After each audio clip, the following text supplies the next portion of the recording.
Get this number. People who know this sort of thing project the North Country will have a workforce shortage of 48,000 people in a decade. 48,000 jobs unfilled. That's crazy, right? Economic leaders think it's crazy too. So they've been thinking a lot about what to do about it. And they thought, what about the thousands of people who move up here every year to work on the Fort Drum Army base? What if we could get them to stay and take some of those jobs? That's today's story of the day. Support for Story of the Day comes from Long Run Wealth, an SEC-registered investment advisor in Lake Placid, providing comprehensive wealth management, retirement, and financial planning solutions. LongRunWealth.com. And from SciTech Business Solutions, training and consulting services to help businesses grow. More information at citec.org.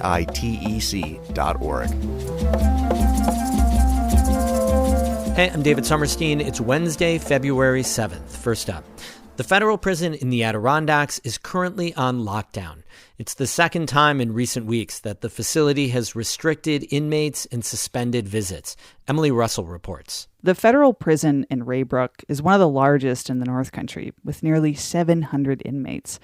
Last weekend, those incarcerated people were put on lockdown. That means their movement inside the prison is restricted, many activities are canceled, and all visits from friends and family are suspended.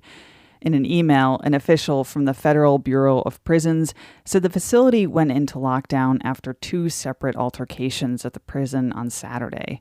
Inmates are still given food, water, and medical care, and offered some programs. Though during past lockdowns, some friends and family have said they weren't able to call or email inmates. The current lockdown is the second one this year. The prison was locked down for more than 2 weeks in January after a drone dropped a package of drugs, cell phones, and a chisel. That's according to the Adirondack Daily Enterprise. It's unclear when the current lockdown will end. A prison official said operations will return to normal as soon as possible. Emily Russell, North Country Public Radio. Upstate New York is getting $11 million federal dollars to bolster and upgrade hydropower facilities, which create renewable energy from the state's many waterways. $2.7 million is for North Country projects, including power plants in Pierpont, Oswego, St. Regis Falls, and Chasm Falls.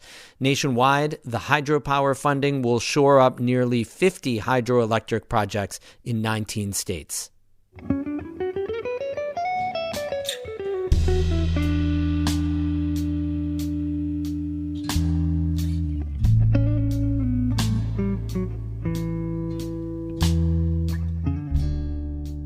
More than 4,000 soldiers and military spouses based at Fort Drum near Watertown transition to civilian life every year, and most of them wind up leaving the area. The North Country Regional Economic Development Council wants to change that. It recently won $10 million from the state to keep new veterans and their families here in northern New York. Kara Chapman has our story. The North Country Regional Economic Development Council estimates that the region will have a workforce gap of 48,000 people over the next 10 years. There's needs and demands in all the industries of North Country.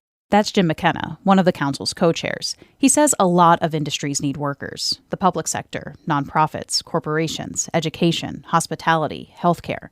And the council thinks it's got a solution. It's called Next Move New York. The state recently committed $10 million to get it up and running.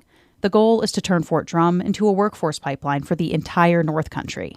McKenna says the project will be based in the Watertown area and later branch out to the rest of the region. The whole concept here is really in matchmaking the potential jobs or the jobs that are available with the transitioning soldiers. The council estimates that more than 3,600 soldiers and about 1,000 of their spouses transition from the Army to civilian life every year. If all of those people decided to stay in the North Country, the region would have about 46,000 new workers over the next 10 years, effectively closing the workforce gap. McKenna says the council knows that's not realistic. Still, the hope is to capture a good chunk of those potential new residents. We hope within the next first 5 years that we could be approaching the 50% level. That's still a high number, but David Zembeck says it might be possible. He's with Advocate Drum, the Fort Drum Regional Liaison Organization. He says about a third of Fort Drum's transitioning soldiers want to stay in the area and will if they can find jobs. Another third want to go back to where they're originally from. That last third are somewhere in the middle. they're not committed to staying here, but they're going to go where the job is. So if they find a job here, great. If it's somewhere else, they'll go there. So basically 2/3 of those soldiers leaving each month are a potential talent individual to keep in the area. According to the council's proposal, Next Move New York would be housed within the Development Authority of the North Country, also known as DANC. The initial plan is to create a project team of 3 people. That includes a regional business liaison whose job it'll be to build the pipeline between the transitioning military families and the region's employers. And there are plans for a bunch of incentives for the new veterans and their spouses, a jobs matching portal, degree fast-track program, a brick and mortar vocational training and job readiness facility. McKenna says the goal is for all of it to become self-sustaining. We think the $10 million will get us through the first 5 years, and by that time, DANC will have a sustainable program moving forward. Dozens of employers across the North Country and beyond have already endorsed Next Move New York. Places like Jefferson Community College, Adirondack Health, and Monahan Medical. Getting the soldiers and their families to stay is one thing, but getting them a place to live is another.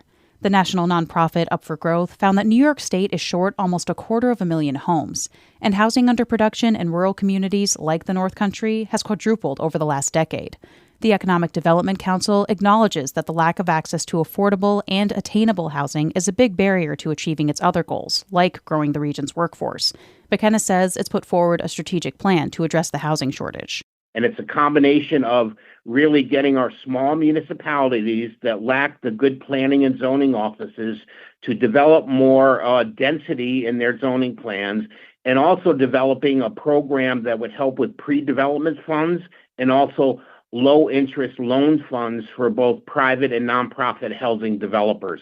Kate Morris is the council's other co-chair. She says the group believes the North Country has a lot to offer new veterans and their families: community, recreation, access to nature. We think this is a great way to support our special community and allow people to grow and thrive and develop themselves there and with their families. Craig McNamara is one former Fort Drum soldier who chose to come back to the North Country. He now runs the base's Transition Assistance Program, which helps soldiers and their families prepare to leave the military. McNamara says one of his biggest sells for new veterans to stay in the North Country is the support and understanding they'll get from the surrounding community. He says that comes from how integrated Fort Drum is in the region, and that's not always the case at larger bases. But here, because of our history and because of our relationship with the community, in a sense, we all serve. And that for a veteran is an amazing and supportive environment to come back to. So I can tell you firsthand that I've experienced that. Morris and McKenna say the North Country itself really stands to gain from more military families deciding to stay. There's the economic benefits, but also increased diversity and the ability to grow the population. McKenna says that, combined with the state's downtown revitalization investments, feeds into creating vibrant communities. We think we now have a lot of the ingredients necessary to make a difference in the quality of life for all of our communities. The council expects Next Move New York to be up and running by January 2025. Kara Chapman, North Country Public Radio. We have more news all the time on our website, ncpr.org. Just a reminder, you don't have to wait to listen to Story of the Day on the radio at 5:48. You can subscribe to the podcast. It's delivered to your phone or laptop for free automatically every day at 4, earlier than on the radio. And you can listen whenever you want. Binge a few episodes in a row if you like, however it works for you.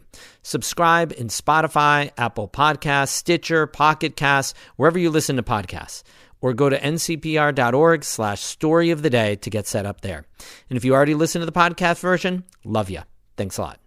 Music today by Michael Farley of Canton and Dogface of Winooski, Vermont. I'm David Summerstein, North Country Public Radio.